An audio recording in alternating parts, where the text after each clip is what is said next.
This channel does not promote any violent, harmful, or illegal activities. All content provided by this channel is meant for an educational purpose only. ব্রিগেডের ময়দানে 26 তারিখ ব্রিগেডের ময়দানে যাচ্ছে কি যাচ্ছে না এই নিয়ে একাধিক মানুষ প্রশ্ন করছে, জানতে চাইছে যে ভাইজান যাচ্ছেন কি যাচ্ছেন না। অবশ্যই আমি মনে করি এটা ক্লিয়ার করা একটু দরকার আছে। তার আগে আমি গুটি কয়েক কথা বলব। কেন্দ্র সরকারের এই নিয়ে আসা কালা কানুনের বিরুদ্ধে সর্বত্র গণতান্ত্রিক প্রক্রিয়ায় শান্তিপূর্ণভাবে প্রতিবাদ করে যেতে হবে।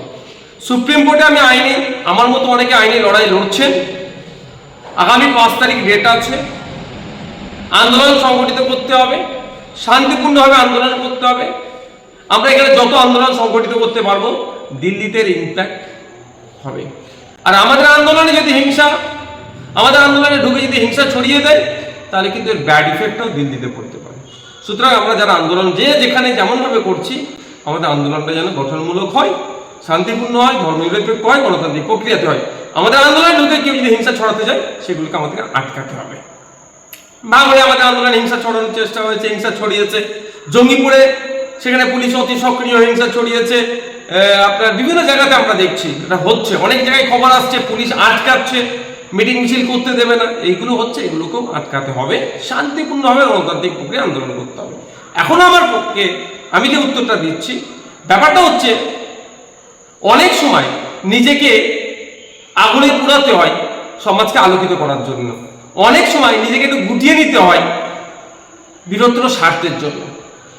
আপনারা জানেন মোমবাতি নিজে আগুনে পুড়ে যায় সমাজকে অন্ধকার থেকে আলোকিত করার জন্য।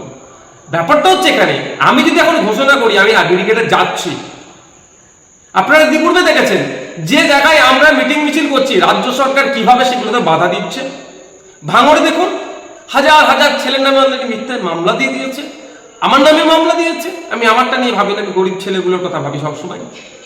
তো সুতরাং আমি যেখানে যদি ঘোষণা দিয়ে দিই তাহলে এই প্রোগ্রামের পারমিশন নিয়ে অনেক সমস্যা হবে।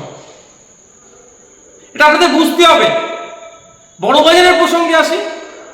বড় বাজার যে ক্ষোভের কথাটা বলেছেন, একজন দায়িত্বশীল লিডার হিসাবে তার কর্মী অপরাধের উপর অত্যাচার হচ্ছে, যে প্রসঙ্গতে তিনি আমাদের মিটিং মিছিল হচ্ছিল সেটা তো সবাই করছে, সেইভাবে রেড়ে করে উঠে সরকারকে প্রশ্ন করেনি, সেটা তিনি ক্ষোভের কথা বলেছেন। আর তার বক্তব্যতে তিনি একবারের জন্য বলেননি, অন্য কাউকে নিরুৎসাহী করেনি যে আপনি যাবেন না। তো আমি আবার ফিরে আসি, আমার বলার বক্তব্য এটাই। আমি যদি এই মুহূর্তে ঘোষণা করি যে আমি 26 তারিখে ব্রিগেডে যাচ্ছি, তাহলে আমি আমার যতটুকু রাজনৈতিক জ্ঞান আছে সে জায়গা থেকে বলছি রাজ্য সরকার হেন তেন প্রকারে চেষ্টা করবে এই পারমিশনকে বাতিল করানোর জন্য। সেই জন্য একটু গুটিয়ে রেখেছি নিজেকে। অনেক প্রশ্ন আমার ভাইরা করছেন, উত্তর দেওয়া প্রয়োজন বোধ করছি বলে বলছি। শুধু একটা গল্প বলে আজকে আমার ভিডিওটি শেষ করব। গল্পটি এটাই, বাচ্চাবেলায় পড়েছিলাম আমি, এক রাজার দরবারে, এক বাদশার দরবারে দুটো মহিলা এসেছিলেন একটি শিশুর প্রকৃত মাকে সেই মর্মে বিচার জানাতে। রাজা বা বাদশাহ দুজনের কথা শোনার পরে দুজনের কেউ যখনই মানছিলেন না সত্যটা কি আছে, তখন তিনি নির্দেশ দিলেন তাহলে বাচ্চাটিকে দু টুকরো করা হোক, করে দুটো মা যেহেতু দাবি করছে দুজনকে অর্ধেক দিয়ে দেওয়া হোক। সেই সময় যে নকল মা যে বাচ্চার প্রতি ভালোবাসার কথা বলছিলেন, যেটা আমার সন্তান, সে মাটি এগ্রি হয়ে গেলেন। কিন্তু আসল যিনি মা তিনি বললেন না না রাজামশাই বা বাদশাহ, যে আপনি বাচ্চাকে দু টুকরো করতে হবে না, ও বাচ্চাটা উনি নেই, অন্তত জীবনে বেঁচে থাকবে। নিশ্চিতভাবে আমার গল্প ছাড়া একটা কথা বলুন, আপনারা বুঝতে পারছেন। আপনাদের অনুরোধ করব গণতান্ত্রিক প্রক্রিয়ায় শান্তিপূর্ণভাবে ওয়াকফ সংশোধনী আইনের প্রত্যাহারের জন্য বেশি বেশি মিটিং মিছিল করুন। মাথায় রাখবেন, মিছিল নয় মিটিং করুন।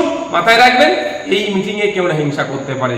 যত মাথার সংখ্যা বাড়াবে তত দিল্লিতে ইম্প্যাক্ট করবে। তবে হ্যাঁ, শান্তিপূর্ণভাবে হওয়া চাই।